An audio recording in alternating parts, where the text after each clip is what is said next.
Hello Sumate, you're welcome back to my channel. My name is Eferi Mercy, the creative hands behind Come Fashion. In this video, we'll be learning how to make this beautiful bubu fitted waist gown. If this looks like what you want to know how to make, you can stick around. Let's get right into it. If you are a returning subscriber, I want to say a very big thank you and that God bless you so much because you are the reason why I'm still here. For those just seeing me for the first time, don't forget to like, subscribe so you'll be seeing more of my videos. I appreciate all of your efforts. So the number one thing you need is your fabric. I'm working with dushes. So what I did, I bought 3 yards of dushes and I separated it into two because we'll be drafting them. The front and back will be drafted separately.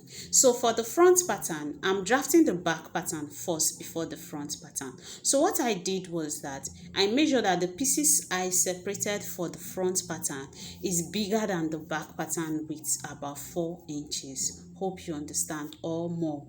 I made sure that it is bigger than the one I'm using to draft the back.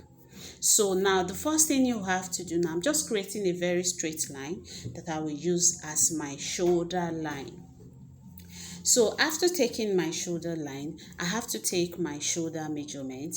My shoulder measurement is 15 inches. So 15 inches divided by 2 will give me 7.5. So I'm just adjusting the material, make sure that it is equal. So I will go ahead and I will measure 7.5 on the shoulder line that I've just created. So after I've measured 7.5 for my shoulder measurement, I have to determine how long I want the sleeve to be. So from that 7.5, I will go ahead and measure 13 inches. That's how long I want it to be. It depends on you and it depends on how much fabric you have to. Hope you understand. So I'm using 13 inches. So for the shoulder width, I'm using 3 inches. This is the back pattern, don't forget. So for the shoulder depth, I'm using 1.5. So I will just connect it with my chalk from the 3 inches to the 1.5. Don't forget, we're drafting the back pattern first. So from there now, from the 13 inches, I will come down by 1 inch for shoulder slope. So from that 1 inch I marked, I'm connecting it straight to the 3 inches I marked, like for the shoulder width. I have to connect it to the 3 inches I marked for the shoulder width. So after connecting it, the next thing we will do is to determine how big we want the sleeve to be, like the length of the sleeve. So I'll be measuring 10 inches right from the shoulder slope that we've just done. I will measure 10 inches. After that, I will just connect with my straight ruler from the shoulder slope to the 10 inches I've just measured. That line will serve as my sleeve width, right? So the next thing now is to take our bust measurement. Now we'll be measuring our bust on our bust point. So now my bust point is 10.5. So I will just go ahead and roll out 10.5. Is also known as your apex, right? Yes, it's also known as your apex. So you put your bust measurement on that 10.5. That's where our bust measurement will be.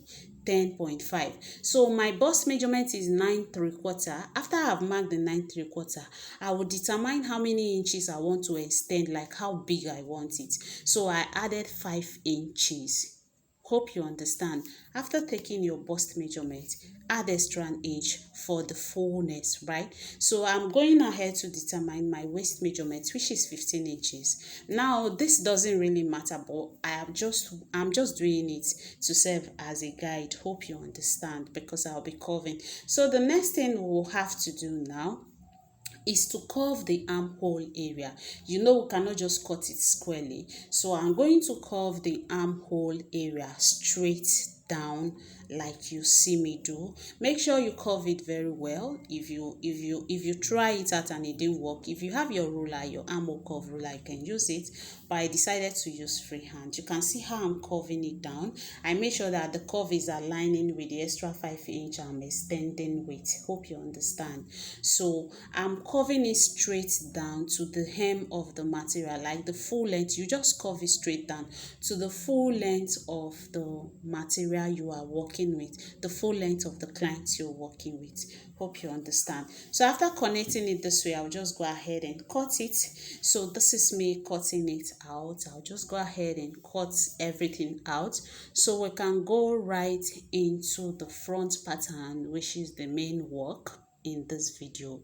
So if you find this video helpful, you find any of my video helpful, please don't forget to subscribe, like and share.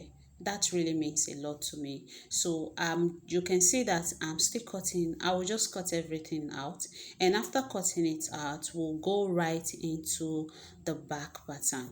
Now for the back pattern, you know I told you I already cut that one out, so I will just fold it into two, the same way we folded the back pattern. I mean the front pattern that we want to cut now.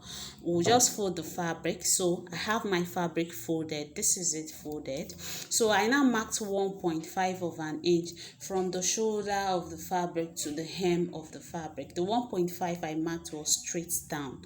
So I'm going to bring the back pattern now and place it on it, but I will make sure it is relaxing very well on it.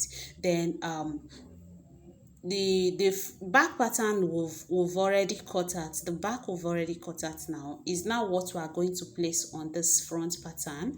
Then we will just cut it out. Then the only difference is just the neckline, the neck depth, right?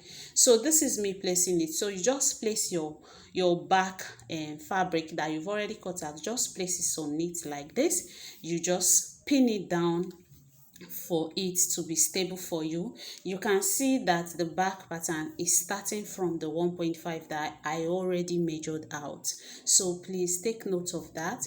You place your fabric starting from the 1.5 line that you've created, right? So you just pin everything down from the top to the bottom of it so that it will be easier for you to cut. So after pinning everything down like this, I will just go ahead and cut it out, like just cut it out. So after cutting it, we'll now go ahead to do the neck part. So I'm just showing us the cutting process.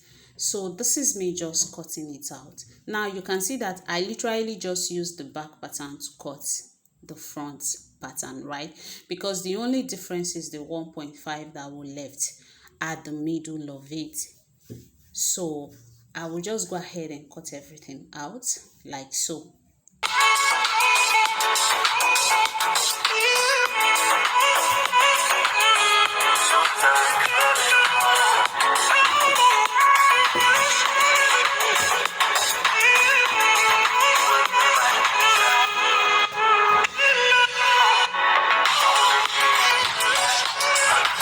So after cutting that part out like this, we have to determine the neck depth, the front neck depth. It cannot be the same with the back, right? It has to be bigger. So for the front, I'm using 3.5 of an inch for the neck depth. So I will go ahead to connect with my chalk. If you have your ruler, you can use your ruler, but today I decided to use freehand for my work. So I will just connect with the chalk, then I will cut the neck part out. Then for the shoulder slope part that we've not already cut out, now we'll cut it out also. Then we'll go to the next step of the video.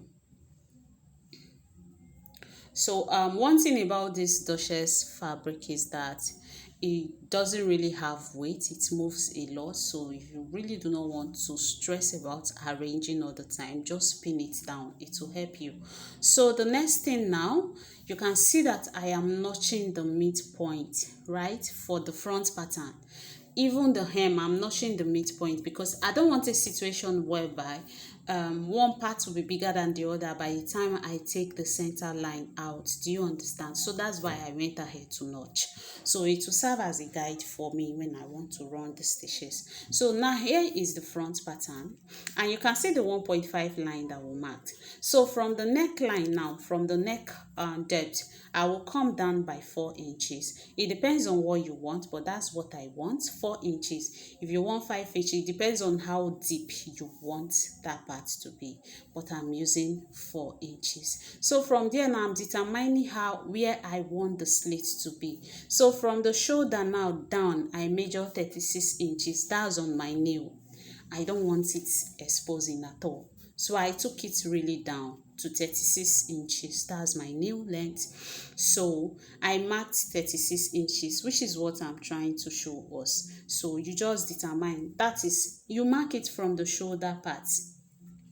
So now from this 4 inches that will mark now to the 36 inches, I will run a straight line on it. That is, I'm sewing from the 4 inches to the 36 inches, which I have done. I've gone to my machine to do that. So the next thing I have to do now is to separate it. You can separate it before you sew, right? But I felt it will be easier, and it was actually easier to actually sew it before slitting it open. Do you understand? So if you draft your back, you can decide to slit it open before you go ahead to sew the center and end at the slit part. Do you understand? It all depends on you. So this is me splitting it all up. So you can see that I'm pinning it together so that it will be equal. I don't want a situation whereby one part will be bigger than the other part. So this is me just slitting everything. After slitting it like this, I will just spread it up for us to see what we've done. So this is it. This is what the inside of it looks like. Now you can see the 4 inches I removed. That 4 inches now is now going to serve as this space at the front. If you want yours deeper, you can make it deeper. It means you are using more than 4 inches, right? So this is the inside of it. This is what it looks like. So the next thing now we have to do now is to cut a facing for it. I don't want to use a bias for my own. I feel facing will be neater, so I'm using facing for it. If you don't have facing, you can use bias. Another thing that even gave me this facing idea is because I don't have the color of the bias and I don't want to use black for it. So now you can see how I place the fabric on it. I will just go ahead and trim it according to the neck measurements. I'll just trim it round following the neck measurement that we already have. So I will just cut it out like this. After cutting it like this, our facing is ready, but you see that sharp edge, you have to curve it. It depends on what you want. You can decide to leave it like this. Do you get? But I just want to make mine round, so I'm trimming it round accordingly. So after that, we'll go ahead to cut facing for the back pattern. Also, we're cutting facing for the back pattern. So once you're done like this, you will place your facing on it and you will sew. Can you see? You make sure that the right side is facing the right side. The right side of the facing must face the right side of the fabric. Then you sew. You just sew round the neck part. You sew it round the neck part. Right side facing right side, please, because at the end of the day you'll be flipping it to the wrong side. Hope you understand. So this is how you place it, and you sew round it on both sides. So for the back pattern, we will also be cutting facing for the back pattern. So I'll be bringing the back pattern for us to also cut the facing. So I made sure that I showed every details of this video so that we will not be confused. So the first thing you have to do, you have to fold your fabric into two. Then the material you also want to use for the facing, you will also fold it into two. You can decide to spread it, but it's easier when you fold into two, right? So now you can see that this back pattern is not, there is no slit at the middle, it's not separated, right? So you have to make sure that the fabric itself is unfold. Do you understand? So you just cut it out like you see me do in the video, and our facing is ready. So the same way we will be attaching the front facing to the front pattern, the same way we'll be attaching the back facing to the back pattern. So I will just go to the machine and attach the facing to the front and the back also. Don't forget that the right side of the facing must face the right side of your main material, right? Because you'll be flipping it. So I've gone ahead to stitch it. Can you see? So the next thing, I will just notch it. I will notch everything, the both side of the front, and I will also go ahead to notch the back also, so that by the time we flip it to the wrong side to iron, it will be easier for us. So this is me just notching everything properly. Then after notching the front completely, I will also go ahead to notch the back pattern. So after notching, you can see how I'm flipping it to the other side. This is how you flip it to the other side. So let's go ahead and notch the back pattern. Then we can go to the ironing table and iron everything out neatly. Please don't forget to give this video a thumbs up if you find it helpful. Don't forget to subscribe. Don't forget to like. So this is it. I'm just ironing everything. I've gone ahead to notch. So here is it to iron. Now after ironing it completely, you can see how neatly I've ironed it. It took time, but you have to take your time and make sure that you iron it very well. So after ironing it, it's easier for you to iron first before you use your gum, like your um this gum I'm using. So if you're done with your normal ironing, you iron first so that it will relax. If not, this fabric is very fragile, it will not even stay for you. So you can see that I actually did a very good ironing first before I am using this gum for it. So you can see how I'm placing it. You have to push the gum in between very well, then you iron with your hot iron. If you don't have this steam iron, you can use normal iron, then you just sprinkle water on it and it will work perfectly well. The gum will melt and everything will be okay. So you can see that I'm putting enough of it on it because I really want it to be strong. One thing I notice about this gum is when you double it, it is really very sticky, very sticky. So I will just go ahead and iron it. Now the same thing I'm doing, this is the back we're working on.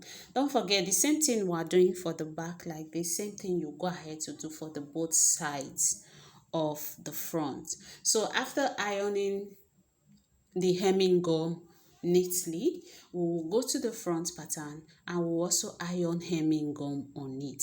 So we'll be ironing. You can see how neatly done it is. I've gone ahead to iron it and it is sticking very well already. So this is what we have. You can see what it's doing. You can see how neat it is in and out.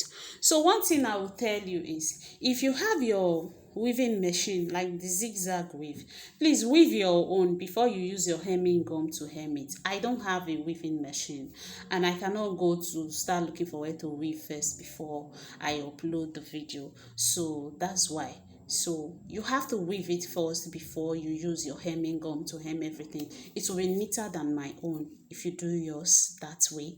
So you can see that I'm also ironing the front part also. So this particular step now that I'm doing for this other side, I will do it for the other side of the front. Then after that, we'll be done with ironing our hemming gum. So this is what it looks like after ironing, after placing your hemming gum and ironing neatly. You can see how neat it is. Then after that, we'll be repeating this process to the other side. So after we've repeated the process, this is what we have. It is done. So now we have to iron the seam, like the center now that we have cut. We have to iron it open. You can see what I'm showing us. We have to iron it open so that it will relax very well. Now if you don't have hemming gum, you can also use your needle and thread to hem. You can use your needle and thread to hem, but using hemming gum is very neat. It gives you a very neat work. So you can see what I'm doing. I'm just trying to iron it down. I will open the seam, I will iron it down. I'm ironing it straight to the hem. Do you get? I will iron everything even to the hem part. So after ironing it, you have to iron first before you place your hemming gum. It will be easier for you, trust me. It will be very, very, very, very easy for you that way. Because if you just run along to say you want to place hemming gum and iron everything at the same time, it won't work. Your work might not come out neatly. So please iron first before you place your hemming gum on it. So here is my gum. I'll be placing the gum on both sides of the slit, like the 1 inches, 1.5 of an inch. I'll be placing the hemming gum inside. You can see what I'm doing. Then I will iron it the same way we iron the neck area. It's same process. Now this process I'm doing here, we'll be repeating it. We'll be doing it straight on both sides of the slit. I'll be doing it straight to the hem of this gown. Hope you understand. Because if you don't iron it, if you don't hold it down, it is not going to be neat at the center of the gown. So you can see how I'm taking my time to arrange the gum very well. So after arranging it, you go ahead to iron. We'll be repeating the same process for the both side of the slits. So we'll just put hemming gum basically and iron everything from the neck part to the hem of the gown, the front pattern. So we'll be repeating the step until we are done completely ironing the front pattern. Then we can go to the next step of the video. If you find this video helpful, don't forget to subscribe, don't forget to like and comment.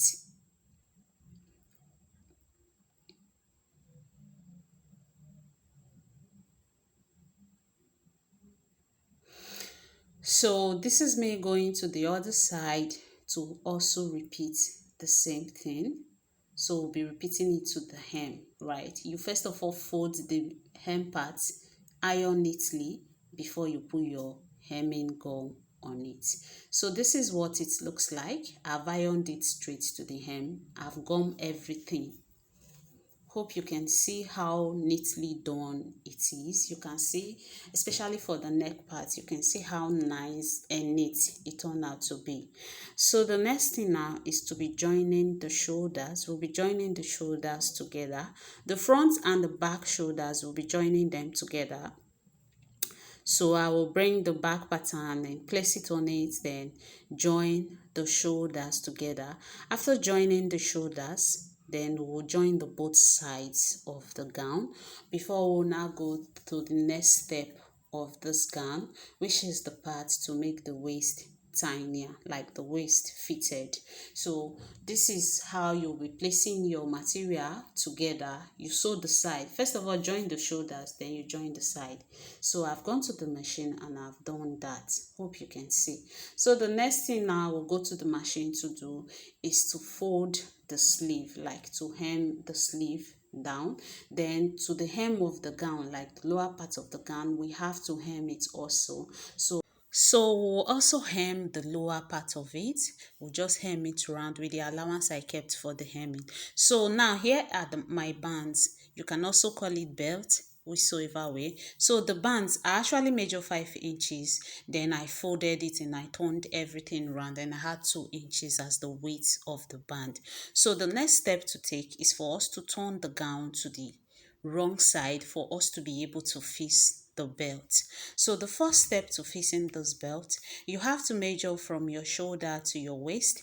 Now my shoulder to my waist is 15 inches. So I will measure 15 inches from my shoulder to my waist. I will measure 15 inches and I will mark. So after marking the 15 inches, I will just measure on both sides to get the 15 inches, and I will use my ruler to connect a straight line.